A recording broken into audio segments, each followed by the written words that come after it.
adik-adik, bagaimana kabarnya hari ini?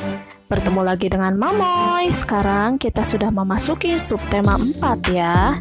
Kali ini kita akan mempelajari hidup rukun di masyarakat, kalimat penolakan, dan beberapa bahan alam yang bisa digunakan untuk membuat prakarya. Seperti biasa, buku yang Mamoy gunakan adalah yang ini.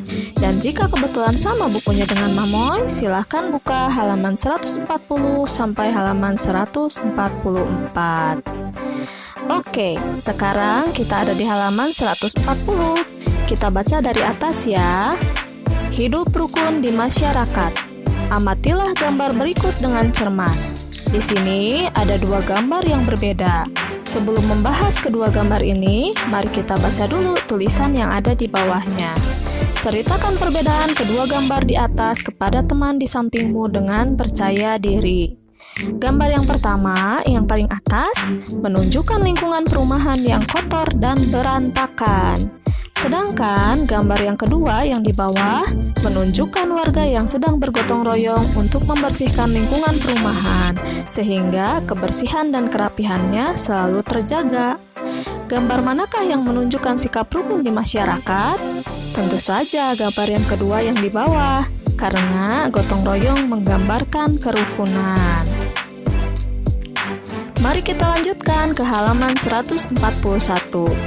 Apakah masyarakat di sekitar rumah Udin selalu rukun? Berikan tanda centang untuk gambar yang menunjukkan sikap rukun di masyarakat. Nah, di sini ada 4 gambar. Kita mulai dari yang sebelah kiri atas ya. Gambar ini menunjukkan seseorang yang mengalami kecelakaan di jalan raya. Ia terjatuh dari sepeda motor, mungkin karena kecelakaan. Orang yang bertopi kuning berbaju biru langsung bergegas menolong orang yang mengalami kecelakaan tersebut. Sikap saling membantu menunjukkan kerukunan di masyarakat, sehingga beri tanda centang di bawah gambar ini. Kita lanjutkan ke gambar kedua, yaitu yang di sebelah kanan atas. Pada gambar ini, terlihat warga yang sedang bergotong royong membetulkan jalan. Seperti yang sudah dijelaskan sebelumnya, bergotong royong menunjukkan sikap rukun di masyarakat. Maka, kita berikan tanda centang di bawah gambar ini. Lanjut ke gambar ketiga, yaitu gambar di sebelah kiri bawah. Gambar ini menunjukkan kegiatan musyawarah yang diadakan di balai desa. Kegiatan ini dipimpin oleh kepala desa. Bisa dilihat di sini, ada banyak orang yang menggunakan pakaian yang berbeda-beda. Pakaian ini melambangkan kebudayaan, suku, dan agama yang berbeda-beda. Walaupun mereka berbeda suku dan agama, tetapi mereka tetap dapat menjalankan musyawarah dengan tertib dan baik. Hal ini menunjukkan kerukunan di masyarakat, sehingga beri tanda centang di bawahnya. Gambar yang terakhir, yaitu yang di sebelah kanan bawah, menunjukkan lingkungan yang kotor dan berantakan. Hal ini menunjukkan warga yang kurang rukun sehingga tidak bisa melaksanakan gotong royong untuk membersihkan dan merapikan lingkungannya sendiri. Maka, gambar ini tidak mencerminkan sikap hidup rukun di masyarakat, sehingga kosongkan saja bulatan yang ada di bawah gambar ini. Lanjut lagi ke pembelajaran 1 di halaman 142. Ayo mengamati. Dengarkanlah gurumu membaca teks di bawah ini. Membuang sampah di tempat sampah. Udin selalu menjaga kebersihan. Sampah-sampah yang berserakan dibuang di tempat sampah. Sebaliknya, Badu tidak menjaga kebersihan rumah. Badu membuat sampah ke dalam got. Buang saja sampahmu ke dalam got dekat rumah, ajak Badu kepada Udin. Tidak mau nanti air got menjadi tergenang dan bau, jawab Udin.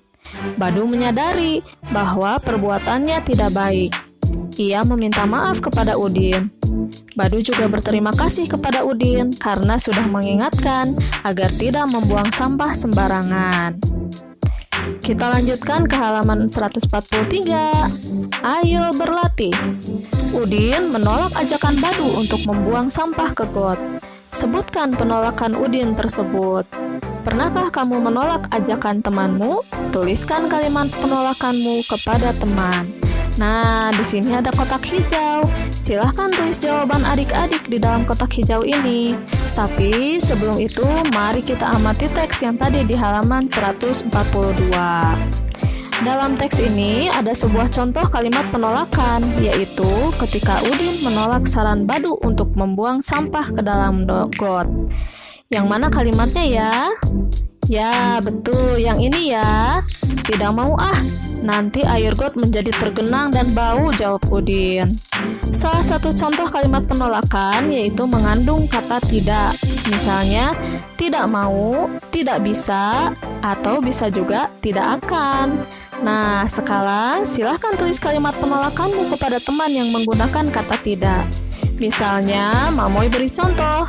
Ada seorang teman yang mengajak bermain, sedangkan kita masih harus mengerjakan PR. Maka kalimat penolakannya bisa saja dibuat seperti ini. Maaf, saya tidak bisa bermain sekarang karena masih harus mengerjakan PR. Yuk, coba adik-adik buat kalimat penolakan yang lain, pasti adik-adik bisa. Kita lanjut lagi ke bagian bawah. Ayo mengamati. Amatilah gambar di bawah ini. Urutkan gambar di bawah ini sehingga menjadi sebuah cerita. Nah, gambar ini menceritakan kembali dari teks di halaman 142, yaitu ketika Badu memberikan saran kepada Udin untuk membuang sampah di got. Kemudian Udin pun menolaknya. Ketika Badu menyadari bahwa yang disarankan olehnya adalah sesuatu yang salah, Badu pun berterima kasih kepada Udin karena telah diingatkan. Nah, kira-kira mana ya yang menjadi gambar pertama? Ya, betul, yang paling sebelah kiri ya. Kemudian, manakah yang menjadi gambar kedua? Yaitu ketika Udin menolak Badu. Ya, betul, yang di sebelah kanan bagian atas.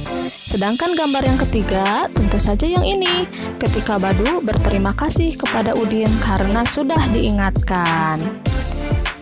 Yuk, kita lanjut ke halaman 144. Ayo mengamati. Rumah Udin bersih dan nyaman. Udin, Edo, dan Siti membuat prakarya di rumah Edo.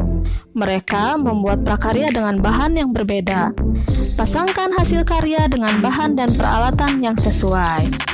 Oke, di sini ada 3 jenis bahan-bahan membuat prakarya dengan 3 hasil prakarya. Sebelum mencocokkan gambar, mari kita isi dulu yang satu ini. Tuliskan alat dan bahan yang digunakan Udin, Siti, dan Edo. Nah, di gambar di atas tidak disebutkan yang mana milik Udin, yang mana milik Siti, ataupun yang mana milik Edo. Jadi, mari kita anggap alat dan bahan milik Udin, yaitu yang berada sejajar dengan tulisan Udin.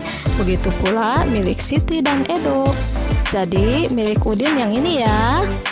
Nah, terlihat di sini ada sebuah kertas, pensil, dan lem. Di sini juga terlihat ada butiran-butiran kecil berwarna kuning, oranye, dan hijau. Ini adalah biji-bijian, yaitu biji jagung, kacang hijau, kacang kedelai. Sekarang, mari kita lihat milik Siti. Alat dan bahannya yang ini ya. Terlihat di sini ada selembar kertas, lem, pasir halus, dan 3 buah kerang berwarna-warni. Sedangkan yang terakhir milik Edo. Alat dan bahannya berupa kertas, pensil, daun, hijau dan coklat, juga gunting. Oke, barusan sudah terisi ya alat dan bahan yang dimiliki oleh masing-masing orang. Sekarang kita cocokkan antara alat dan bahan dengan hasil prakarya yang dibuat. Mari kita perhatikan kembali alat dan bahan milik Udin. Udin menggunakan bahan biji-bijian, sehingga kita cari di sini hasil prakarya yang memperlihatkan bulatan-bulatan kecil berwarna-warni. Kira-kira yang mana ya? Ya, betul, yang ikan ini. Mari kita tarik garisnya. Kemudian, kita perhatikan alat dan bahan yang dimiliki oleh Siti. Siti menggunakan pasir halus dan kerang berwarna-warni. Kira-kira hasil prakarya mana yang menggunakan pasir dan kerang? Ya, betul, yang UFO ini ya. Terlihat di sini tanahnya menggunakan pasir halus. Kemudian ada kerang-kerang kecil juga. Mari kita tarik garisnya. Yang terakhir adalah alat dan bahan milik Edo, yaitu daun hijau dan coklat. Di sini jelas sekali ya, gambar ikan ini menggunakan daun yang menyirip. Pilihannya juga tinggal satu. Jadi, langsung saja kita tarik garisnya. Nah, dari contoh ketiga prakarya tadi, kita dapat menyimpulkan bahwa benda-benda yang ada di sekitar alam kita dapat dijadikan prakarya yang menarik. Semoga hal ini menjadi bekal bagi adik-adik untuk dapat berkreasi seni lebih banyak lagi. Oke adik-adik, sekian dulu video kali ini. Nanti kita berjumpa lagi dalam video selanjutnya. Sampai jumpa.